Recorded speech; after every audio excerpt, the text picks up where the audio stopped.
Wait wait wait, ये reel आपके लिए है जो आपसे नाराज हैं। आपको 1 वीक से ज्यादा हो चुका है, 1 महीना, 6 महीना या 1 साल हो गया है, अब तक आपके पार्टनर ने आपको कॉल मैसेज नहीं किया है। क्या वो अब आपको कॉल मैसेज करेंगे? हमारी एंजल्स अभी के अभी आपको रिप्लाई देंगी।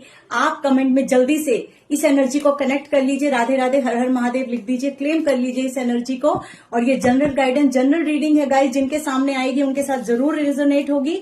फिर भी पर्सनल रीडिंग लेना चाहते हैं तो आप मुझे डीएम कर लीजिए, आपको इमीडिएटली रिप्लाई मिलेगा। वो पेड सेशन है, नो नीड टू वरी। अब आपको टेंशन नहीं लेनी है। यस का कार्ड है गाइस, कॉन्ग्रेचुलेशन, बहुत बहुत मुबारक हो।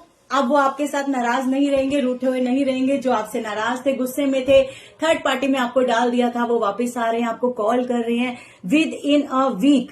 और बल्कि मुझे लग रहा है अभी रील देखते देखते कॉल मैसेज आ जाएगा और विद इन अ वीक 100% आएगा। कॉन्ग्रेचुलेशन, राधे राधे हर हर महादेव।